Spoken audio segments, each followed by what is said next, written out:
The Kepler Station Imperial Survey Office operated on what could charitably be called geological time.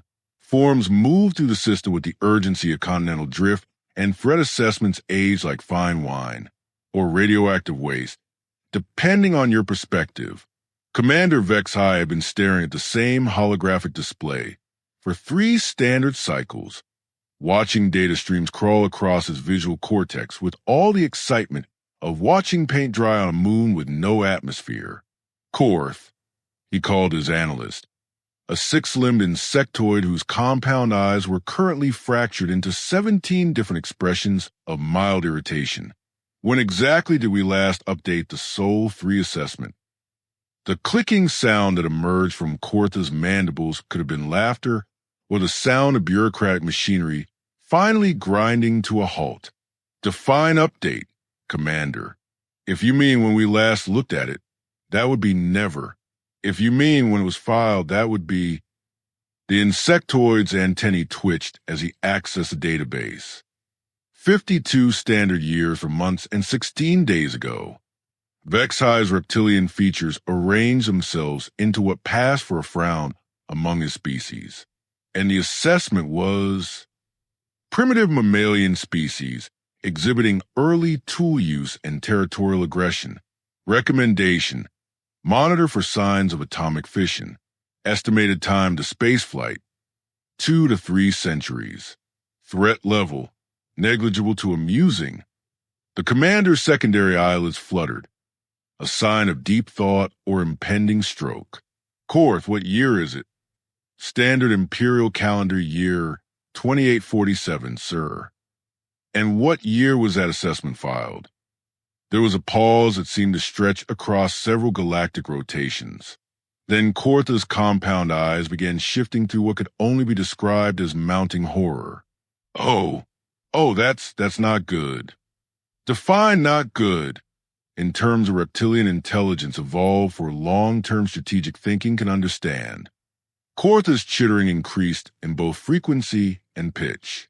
Well, sir, according to our current monitoring station reports, the ones that get filed automatically and which nobody actually reads, Sol 3 appears to have developed faster-than-light communication approximately 15 standard years ago. The silence that followed was the kind typically reserved for moments when entire star systems realize they've made a terrible mistake. Vex High's tongue, a magnificent purple appendage designed for tasting air for threats, flickered out once and immediately retreated, as if the very atmosphere had become toxic. Faster-than-light communication, he repeated slowly. Yes, sir. The rock-throwing mammals. Apparently no longer exclusively relying on rocks, sir. The ones we classified as amusing. They've also been broadcasting quantum-encrypted signals for the past 18 months. Our translation algorithms keep crashing when they try to decode them. Vex High stood up, which was a complex process involving the coordination of several joints that had evolved for an entirely different gravitational field. Show me the current data stream. The holographic display shimmered and resolved into something that made both beings take an involuntary step backward. Where the old assessment had shown scattered electromagnetic emissions consistent with early industrial civilization, the current readout looked like someone had taught a supernova to communicate in mathematical theorems. Those are quantum entanglement cascades, Korth whispered, his voice carrying the reverence typically reserved for observing natural disasters from a safe distance. I can see that. What I can't see is how a species that was supposedly banging rocks together 50 years ago managed to skip approximately 6 centuries of normal technological development. About that, sir, Korth's mandibles clicked nervously. I've been cross-referencing our deep space reconnaissance reports with the Sol system monitoring data. And remember those 17 meteorite impacts our long-range sensors detected in the Sol system over the past 47 years? Vex High's pupils dilated. Never a good sign in a species where pupil dilation typically preceded either violent mating displays or homicidal rage. Those were reconnaissance probes, weren't they? Failed reconnaissance probes, sir. The kind that crash when they encounter unexpected atmospheric conditions, or, hypothetically, when they're shot down by species that have progressed beyond throwing rocks. All 17 of them. All 17 of them, sir. Each one equipped with standard Imperial technology packages designed for studying primitive civilizations.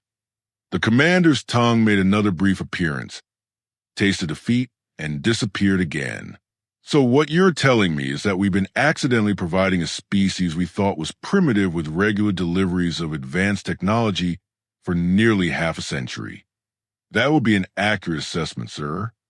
And in that time, they've not only reverse engineered our technology, but improved upon it to the point where they're now broadcasting signals our own equipment can't decode. That would also be accurate, sir. Vexhi began what could only be described as pacing.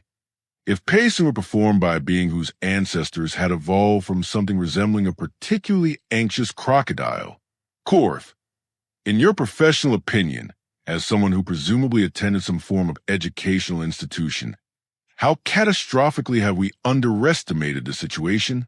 The insectoid's compound eyes performed a rapid calculation that involved consulting several databases, cross-referencing threat assessment protocols, and quietly having what amounted to an existential crisis.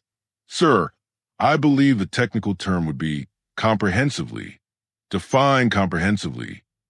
Well, sir, if our current data is accurate, Sol 3, which apparently calls itself Earth, has gone from pre-spaceflight civilization to near-peer technological status in roughly the same amount of time it takes our requisitions department to approve a request for new office furniture.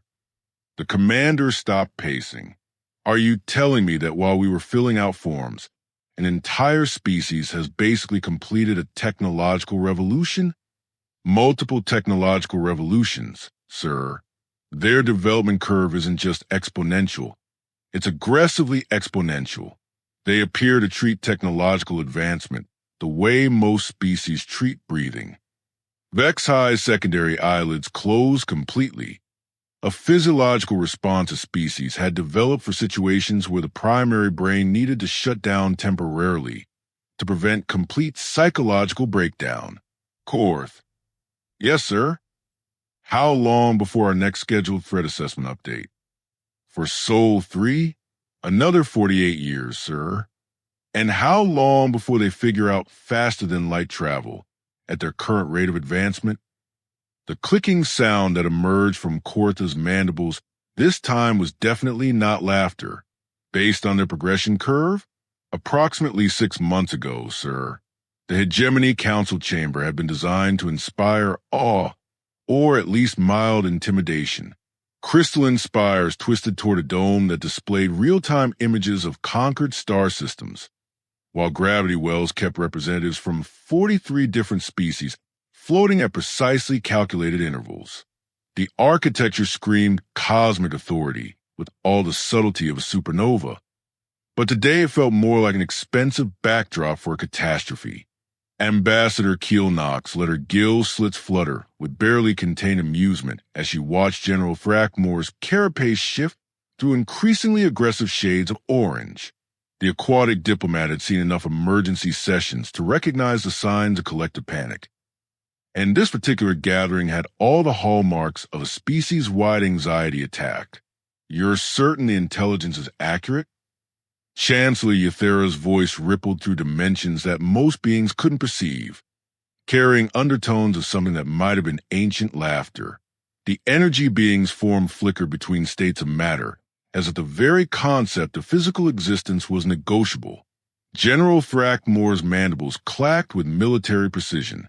3 separate monitoring stations have confirmed it. The Sol system species, these humans, have achieved technological parity in areas we considered our exclusive domain. They're broadcasting on quantum frequencies we haven't seen outside our own core worlds.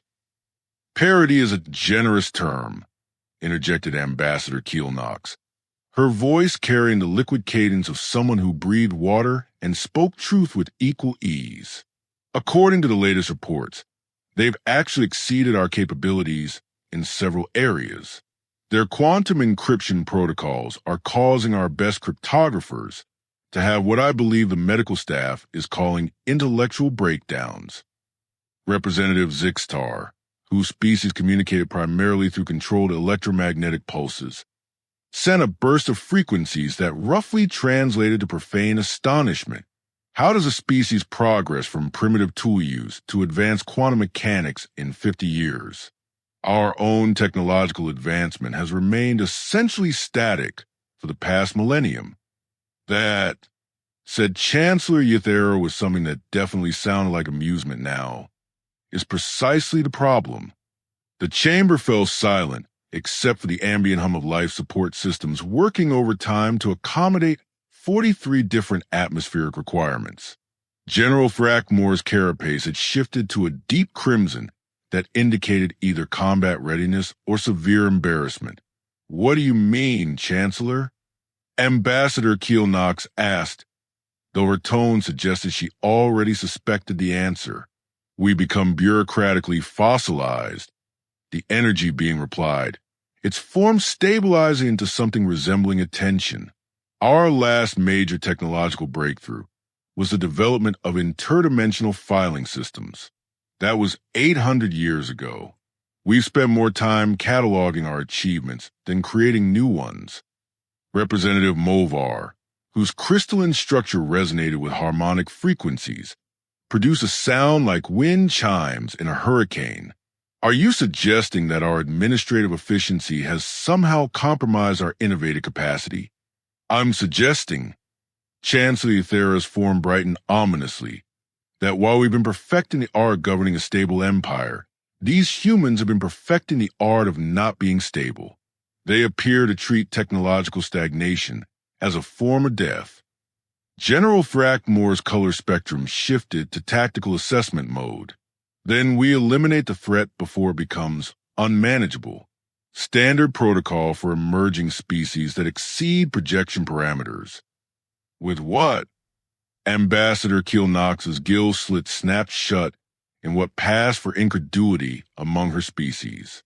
Our military technology is designed to subjugate civilizations that fight with energy weapons and basic force fields. These humans have apparently learned to weaponize mathematics. Explain, demanded the general.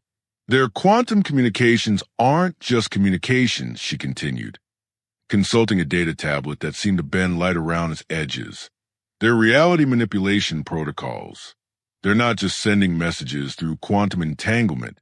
They're editing the quantum states themselves.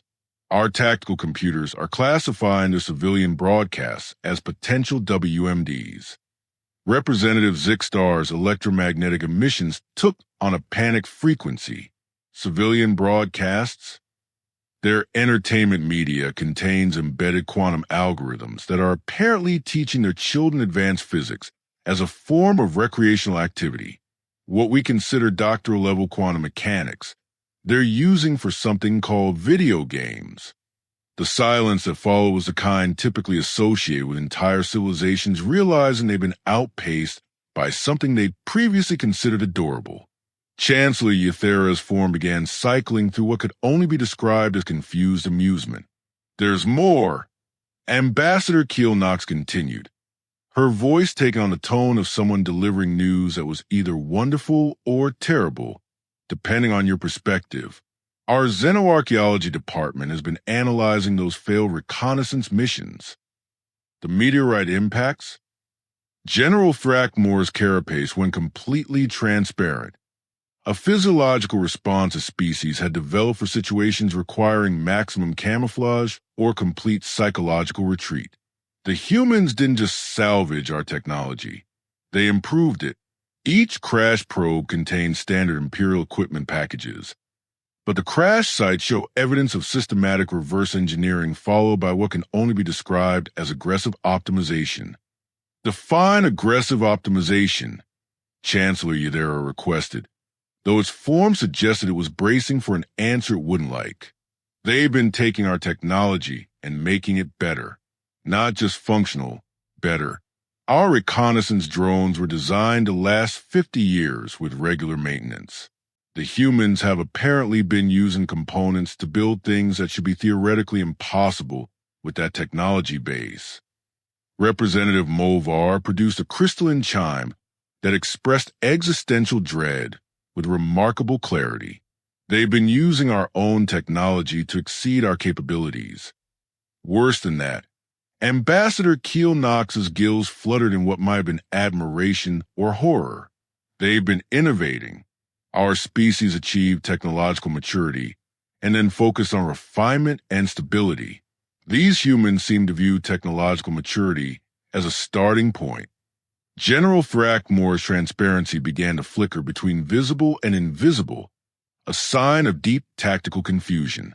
What's our response protocol for a species that treats our advanced technology as raw materials for further advancement?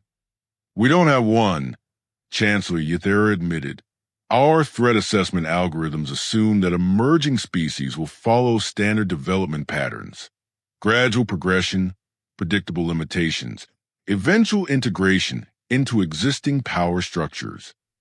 And these humans appear to have decided that standard development patterns are suggestions rather than universal laws. The chamber filled with the distinctive sounds of 43 different species simultaneously reconsidering their understanding of galactic civilization. Ambassador Keel Knox consulted her data tablet again, her expression cycling through several emotions that didn't have names in most languages. "There's one more thing," she said quietly. "According to our deep space monitoring stations, they've been watching us." "Watching us how?" General Thrackmore's carapace snapped back to full visibility, now displaying patterns that indicate imminent combat or complete panic. "They've been monitoring our communications, not just passively listening, actively decoding our diplomatic channels, our military frequencies, our internal administrative networks. They know we exist, they know we've been studying them, and they know we've been classifying them as primitives." The silence that followed was pregnant with the kind of implications that usually preceded historical footnotes reading, "And then everything changed forever." Chancellor Yathera's form stabilized into something resembling grim determination. "How long have they been watching?" "Best estimate? About as long as we've been ignoring them." The transmission room aboard the Imperial Dreadnought Inevitable Conclusion had been built for delivering ultimatums to species that communicated through interpretive dance and chemical emissions. It was not, however, designed for receiving responses that made the ship's artificial intelligence file formal complaints about intellectual property violations. Dr. Chen Weiming appeared on the view screen with the casual confidence of someone who'd been expecting this call for approximately 3 years. Behind her, holographic displays showed what appeared to be a complete schematic of the inevitable conclusion, complete with technical specifications that should have been classified at levels requiring dimensional encryption. "Greetings," she said in flawless galactic standard, her accent carrying inflections from at least 6 different Imperial dialects. "I assume this is about our recent applications for membership in various galactic trade consortiums. We've been wondering when someone would get around to returning our calls." Commander Vexhai, who had been promoted to this diplomatic mission primarily because he discovered the intelligence failure in the first place, felt his secondary eyelids begin an involuntary spasm. "You speak galactic standard." "Fluently," Dr. Chen replied, switching seamlessly to High Imperial, then to Crystalline Harmonic, and finally to something that sounded like controlled stellar radiation.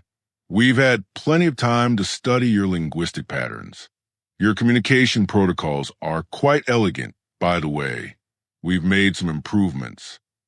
Captain Torres stepped into frame, her uniform bearing insignia that somehow looked both military and diplomatic simultaneously. "Dr. Chun, perhaps we should start with introductions. I'm Captain Elena Torres, Earth Defense Coordination.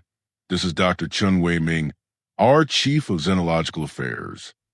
"Earth Defense Coordination," Commander Vexhai repeated slowly. "Well, we couldn't very well call it Alien Contact Division without seeming presumptuous. Captain Torres replied with a smile that was probably meant to be reassuring, but instead conveyed the distinct impression of barely contained competence. We've been preparing for this conversation since we detected your monitoring stations. Our monitoring stations are undetectable. Dr. Chen's expression shifted to something that could charitably be called polite disagreement. Commander, your monitoring stations broadcast their positions every 6 hours using quantum beacons that are visible from 3 star systems away. We assumed it was intentional, a way of announcing your presence without seeming aggressive. The silence that followed was filled with the sound of Commander Vexhi's worldview undergoing rapid restructuring. General Frackmore, attending via quantum link from the Hegemony Council chamber, produced a color display that registered somewhere between tactical reassessment and existential crisis. You've been aware of our surveillance, General Frackmore stated, his voice carrying the mechanical precision of someone working very hard to maintain professional composure. Aware, grateful, and occasionally entertained, Captain Torres replied. Your reconnaissance probe provided us with an excellent foundation for understanding galactic technology standards. We particularly appreciated the quantum processing cores, though we did have to redesign the power distribution systems. Your engineers seem to prioritize reliability over efficiency. You've been reverse engineering our technology for decades, Ambassador Keelnox interjected, her liquid voice carrying across the quantum link with something approaching admiration. Dr. Chen nodded enthusiastically. Reverse engineering, forward engineering, sideways engineering. We've been quite thorough, though I should mention that several of our improvements have been incorporated into our civilian infrastructure. Your quantum encryption protocols are now being used to secure our global financial networks. Our quantum encryption is classified at the highest Imperial security levels. General Thrackmore's carapace had shifted to a color that didn't exist in most species' visual spectrums. Was classified, Dr. Chen corrected gently. We've been monitoring your military communications for approximately 18 months. Not to intrude, but your operational security protocols have some interesting vulnerabilities. We took the liberty of drafting some recommendations. A data packet materialized in the inevitable conclusions communication buffer. A data packet that bypassed approximately 17 layers of security and deposited itself directly into the ship's central command systems. That, Commander Vexhi said quietly, should be impossible. Most interesting things are, Captain Torres replied. Dr. Chun, perhaps you should explain our technical capabilities. The Xenolinguist's expression brightened with the enthusiasm of someone about to deliver a lecture they've been preparing for years. We've established a global quantum communication network that operates on principles your scientists classified as theoretically feasible but practically impossible. Our manufacturing systems utilize programmable matter, something your empire apparently abandoned as too resource-intensive. And our educational institutions have been teaching what you consider advanced physics to primary school children for the past 12 years. Primary school children, Ambassador Keelnox repeated. 10-year-olds, Captain Torres confirmed. They find quantum mechanics intuitive. Something about neuroplasticity and pattern recognition. Our teenagers have been contributing to theoretical research in dimensional engineering. Chancellor Euthera's voice rippled across the quantum link with undertones that suggested either deep concern or profound amusement. You're telling us that your species has integrated advanced physics into basic education. We're telling you that your species apparently considers advanced physics to be advanced, Dr. Chen replied. We've been operating under the assumption that these were foundational concepts, building blocks for more complex theories. More complex theories. General Thrackmore's transparency began fluctuating at frequencies visible only to beings with compound eyes. Captain Torres consulted a tablet that seemed to bend space-time around its edges. Dr. Chun has been developing applications for multidimensional engineering. Our Energy Research Division has been working on controlled stellar manipulation, and our Transportation Department has been field testing what we call practical teleportation. Practical teleportation. Commander Vexhi's tongue made a brief appearance, tasted cosmic irony, and retreated permanently. Nothing dramatic, Dr. Chen added modestly, mostly moving small objects across interplanetary distances.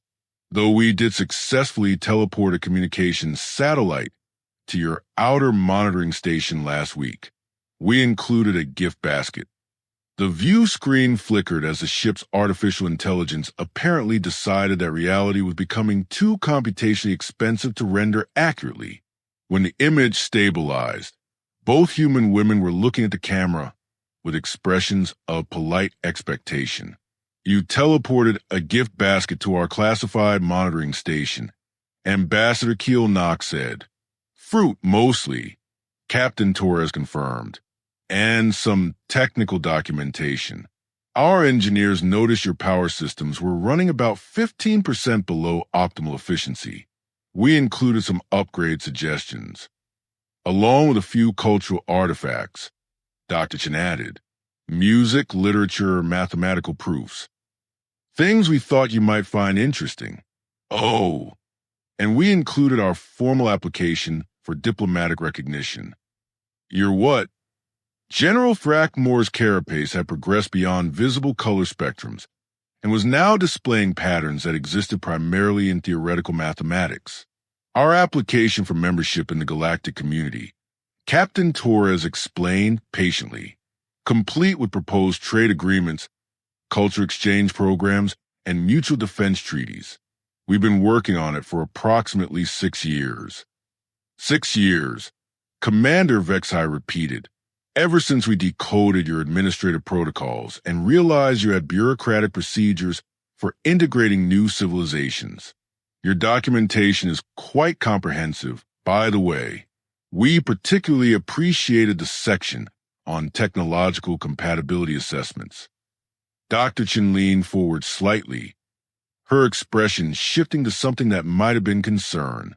We did notice that your threat assessment procedures haven't been updated in several centuries. We took the liberty of drafting some modernization suggestions. Nothing presumptuous, just observations from a species that apparently develops faster than your monitoring systems can track.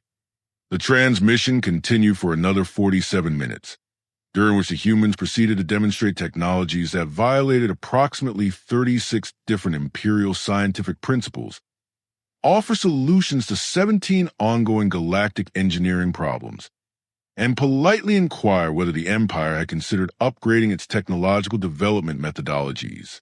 By the end of the conversation, Commander Vexhi had achieved a state of psychological equilibrium that his species typically reserved for contemplating the heat death of the universe, while General Thrackmore's carapace had settled into a pattern that registered as confused acceptance on 43 different species' emotional recognition systems. So, Captain Torres concluded, shall we schedule a follow-up meeting to discuss the details?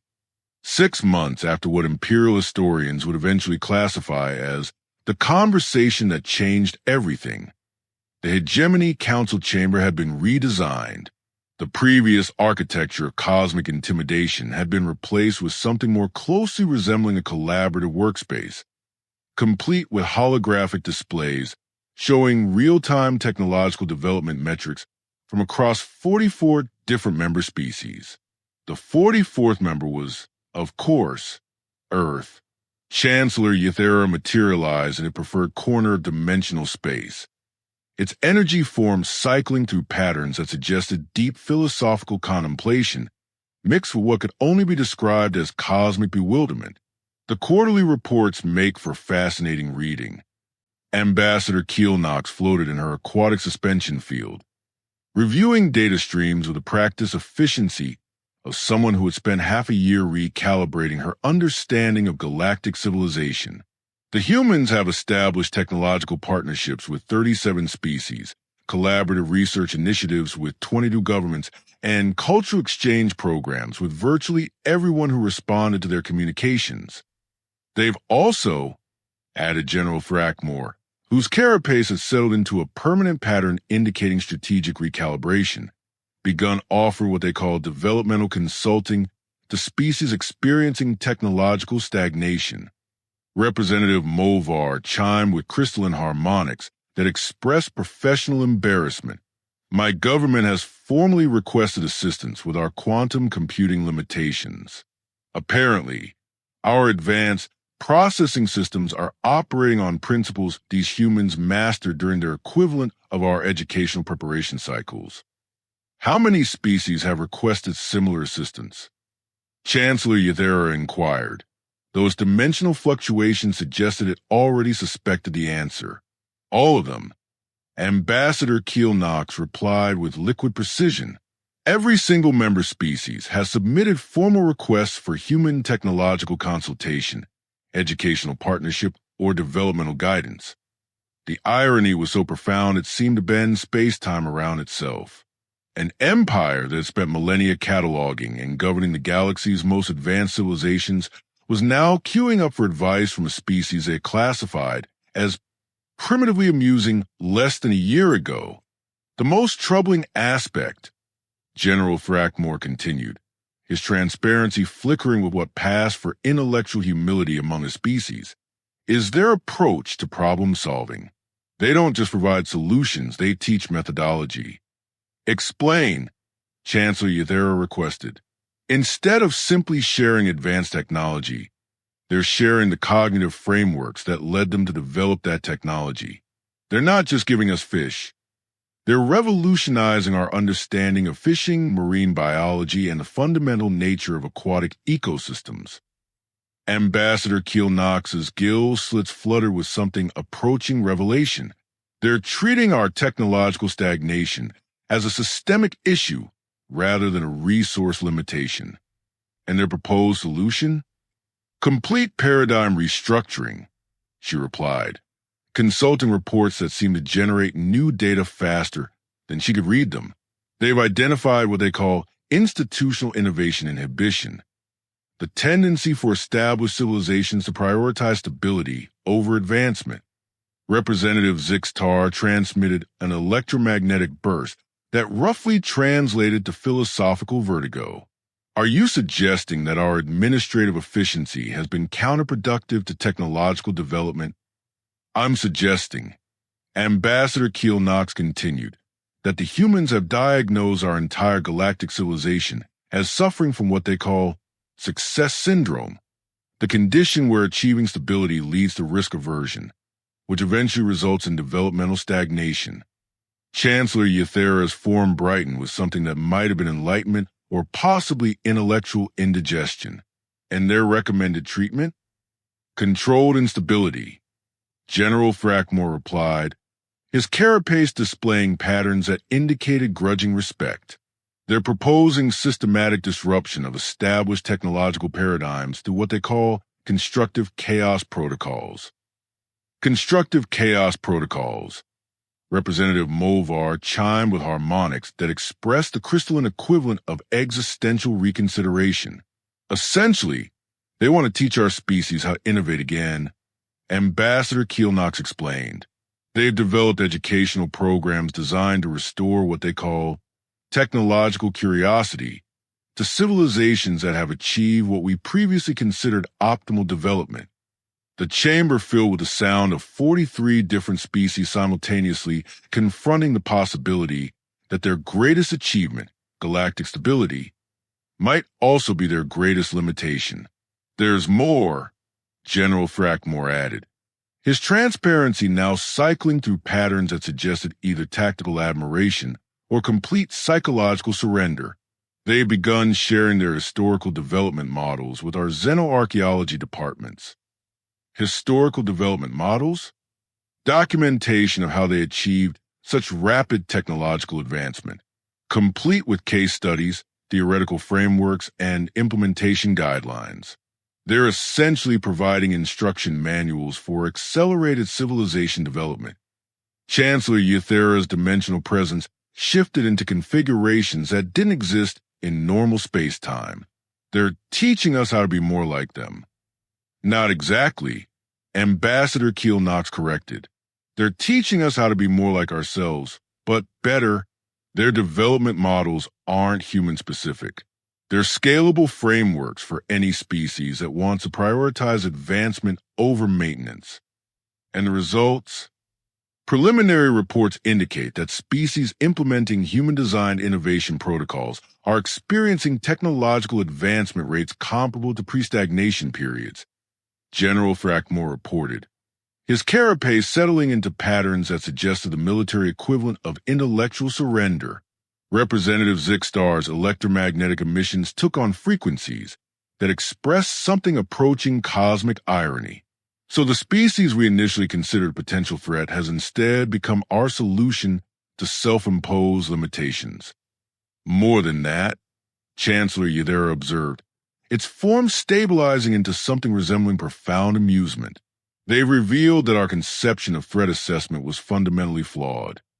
How so? We've been evaluating species based on their potential to challenge our existing power structures. We never considered the possibility that a species might challenge our existing limitations instead. The silence that followed was filled with the kind of realization that typically preceded footnotes in galactic history textbooks reading, and then everything got significantly better. Ambassador Keel Knox accessed her latest reports with the fluid efficiency of someone who had learned to expect the impossible on a regular basis. The humans have submitted a proposal for what they're calling the Galactic Renaissance Initiative, which involves complete restructuring of Imperial research priorities, establishment of interspecies innovation academies, and implementation of what they call systematic curiosity protocols across all member civilizations. They want to revolutionize our entire approach to technological development. General Frackmore observed, they want to revolutionize our entire approach to existing. Chancellor Euthera corrected.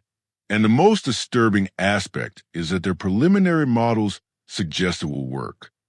Representative Mulvar produced crystalline harmonics that expressed something that didn't have a name in most languages, but felt distinctly like hope mixed with vertigo. So our final warning to a primitive species has resulted in that species offering to upgrade our entire civilization. That, said Chancellor Euthera, its form cycling through patterns that suggested cosmic appreciation for irony, appears to be an accurate assessment. The chamber settled into contemplative silence as 43 species simultaneously grappled with the realization that the greatest threat to galactic stability might actually be galactic stability itself.